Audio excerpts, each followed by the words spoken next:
What up, bros and broettes? I'm hanging out with my boy Quentin. And dude, we've been filming, we've been working, trying to shoot some cool episodes for you, but we're taking a day to go fishing. And here's the deal. Like, summer it's kind of here actually, but it's really around the corner. Schools, forward-facing sonar, fishing deep in that. And I'm like, Quentin, you want to go have some fun and fish some grass and pick it apart and fish shallow and that? And he's like, bro, hells yeah, because he's from Florida, dude, so he's all about it. So what we're gonna do, we're gonna drop the boat in super early, take advantage of some low light, pick up a chatterbait, a spinnerbait, maybe a spook or something like that, and we're gonna go tap into the grass on Lake Guntersville and see if we can't put a little something together, a little early summer shallow grass fishing. So hit that like and subscribe button for me. Let's go get after it, boys.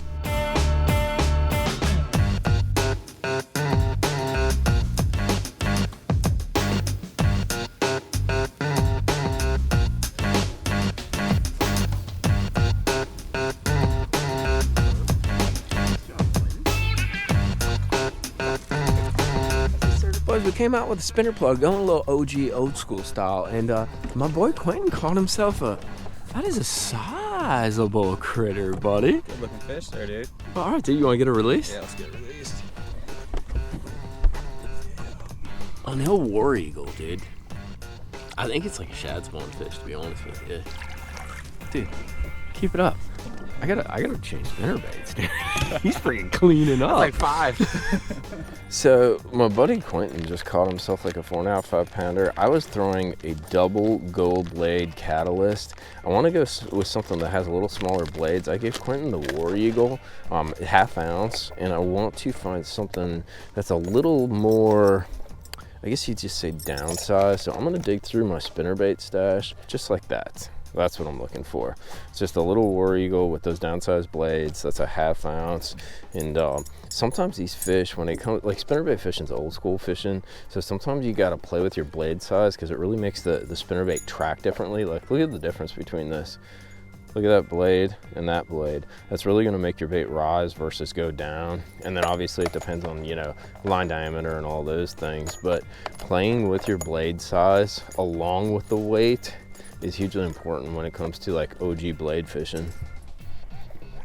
There we go. That's a good one. Oh, it's not a 5. It ain't Quentin level, but she's pulling. Get up and cast towards him because I don't want him coming over here. On the board with a 2.5, 3-pounder. I'm sure it's something they have not seen. They'll do that to mix it. Oh, you got one? Maybe. I gotta find the line, Quinn. Or you got dinner number 2?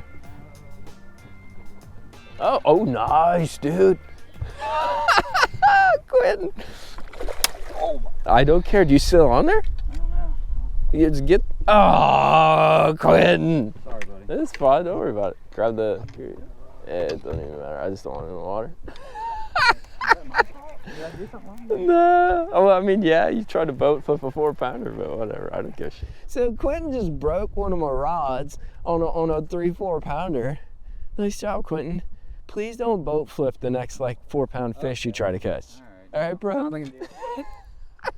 We're pulling up the Waterfront boat ramp right here. We're gonna go park the boat, run into Paul's at Waterfront, grab a couple spinner baits, have Quentin pay for it, right, Quentin? Amen. Yeah, so we're gonna re-up and then we're gonna go try to catch some more bass on this little spinner bait pattern. Accidents happen, guys. I'm paying for this one. Hashtag public service announcement. Don't boat flip 4-pounders on a medium heavy rod. So, we need spinner plugs. We need the right spinner plugs, Mike. Yep. It's, hey, don't laugh at me, but that ducky spinner bait's got smaller blades on it, and it gets bit. See you, sir. This today. Doing good yourself?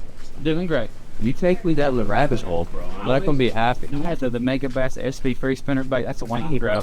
It's got the snots. I know, but it's got 3.5 size blades on it. Budget. I know Quentin's on a budget because he's freaking trying. These do look a little bit bigger than what I was thinking. So Quentin was feeling pretty generous. We got War Eagle spinnerbait. This is probably one of the best spinnerbaits other than nickels that they make. Only problem is, full disclosure, they break or Quentin casts them off. And I see, actually JD recommended, we'll talk about that one, recommended this guy, a little ducket spinnerbait. It's a little downside BD water slash, so we grabbed one of those. And then I showed Quentin the magical art of the chatterbait mini.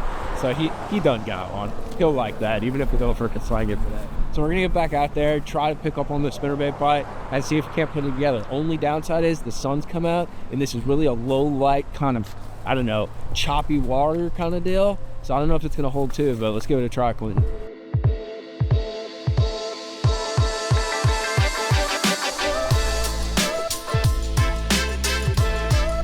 There's one.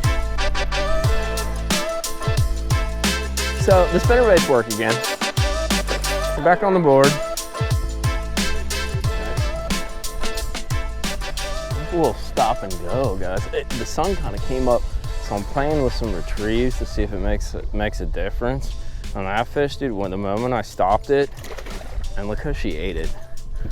She came up behind it and said, "That's mine, not yours." Stay up! I think I got a halfway decent one. You got a good one? I mean, not a Quentin level bass fish, but bro, I mean, when I say stung that spinnerbait, I had to freaking hook that thing over my head. I'm walking back. Freaking solid. Here's how you do it, Quentin. Oh, okay. Just like that, buddy. That's the correct boat flipping. It ain't as big as Quentin's though.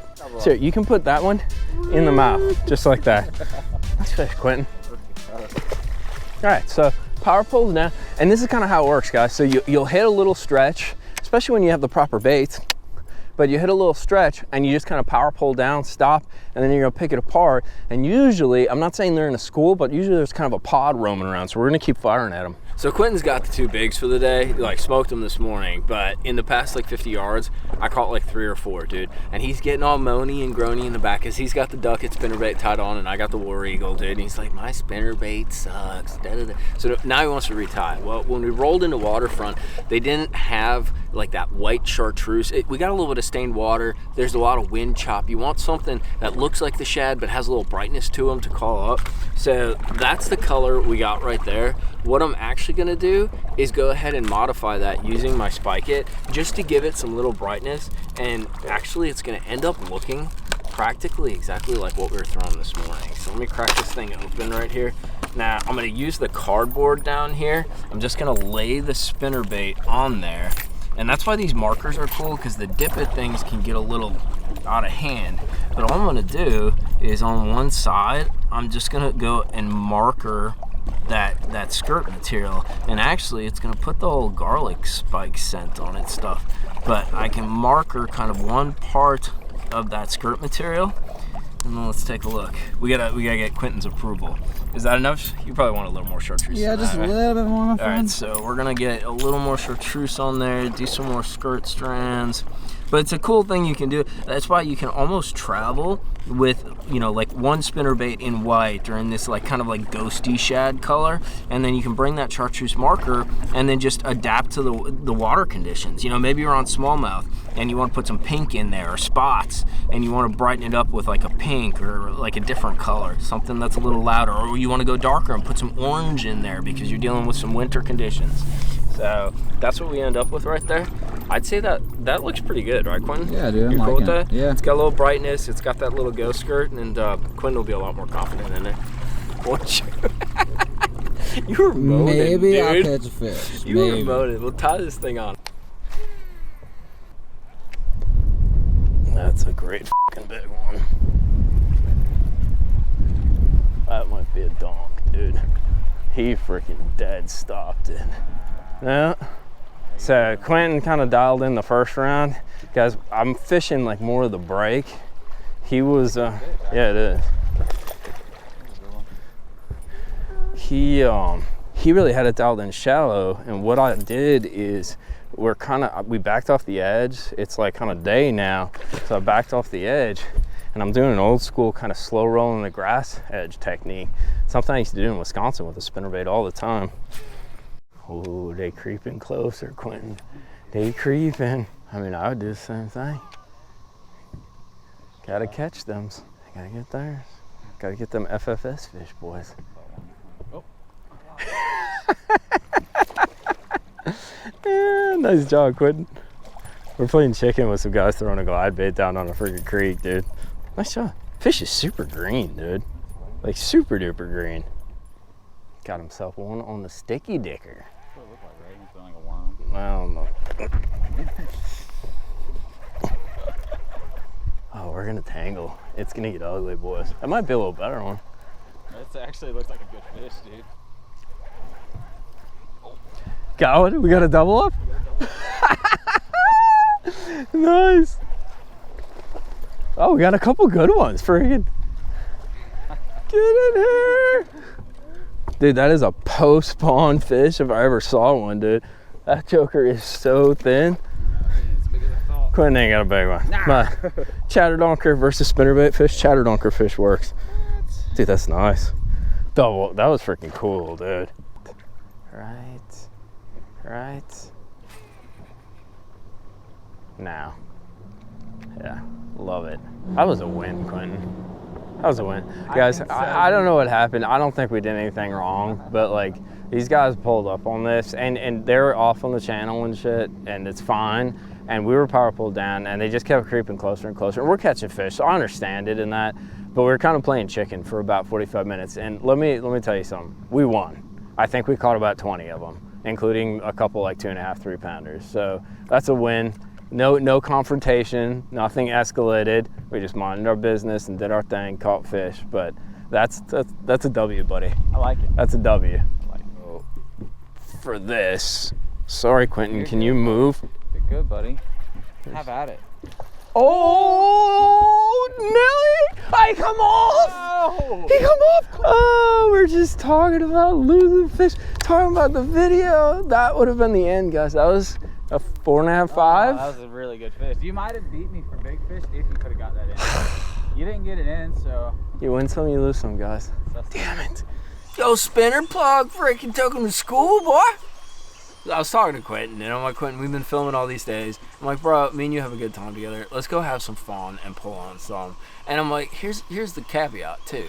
Like, all summer long, we're going to be fishing deep, fishing forward-facing sonar, fishing schools.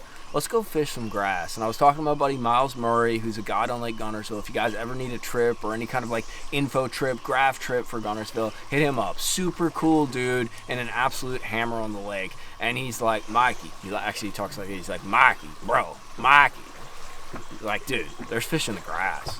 Like, get up in the grass, get you a blade, get you a chatterdonker, and go catch some. And I'm like, bro, if you're telling me that, I know it's on. So what we did is we hopped around. We got a little bit of dirty water. It's starting to kind of clean out, and basically slung that blade. The magic one, and this is the magic spinnerbait. It always has been. A little for War Eagle spinnerbait. There's something magical about them. Biggest warning I will give you, if you catch 5 fish with it, throw it away or hang it on your wall. Because what happens with these things is it is like a finer kind of piano wire.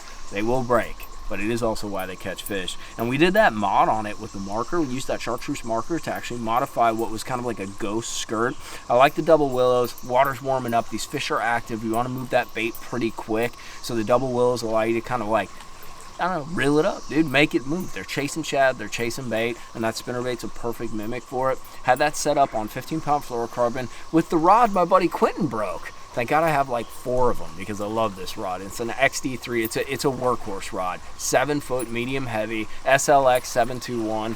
The little sneaky deal, I really, really love throwing this chatterbait mini, and you're going to see it a whole bunch this summer.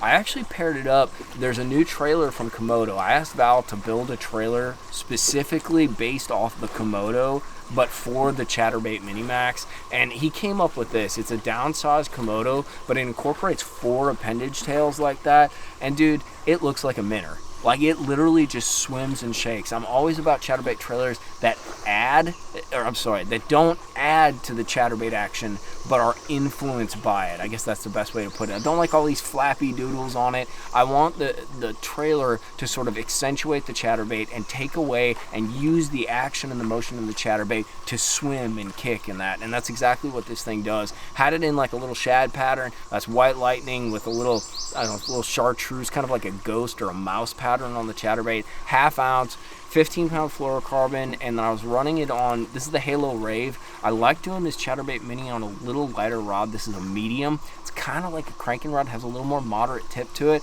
but you saw I was kind of sweeping it in that. It's a little kind of sneak retrieve I do where I'm fishing it like a football jig, and you need that more moderate rod to really do it correctly and have it load up for bites. But a hell of a day, dude. They're still fishing the grass on Guntersville. Come get you some. We lost an absolute Tankosaurus Rex right at the end, but my buddy Quentin caught like a 4 or 5 pounder, broke off because he broke my rod, like another 3.5, 4 pounder, and then we lost that giant. You can catch some absolutely everywhere out here right now, so getting in the grass and having some fun before summer really kicks in was awesome. Thank you guys for watching this. If you got any questions or anything, hit me up in the comments. I'll drop links to all the stuff that we fished with down at Tackle Warehouse and Monster Bass. We will see you back out on the water, hopefully not sweating our balls off yet, but talking fishing, and probably hanging out with Quentin a bit. Tight lines, homies.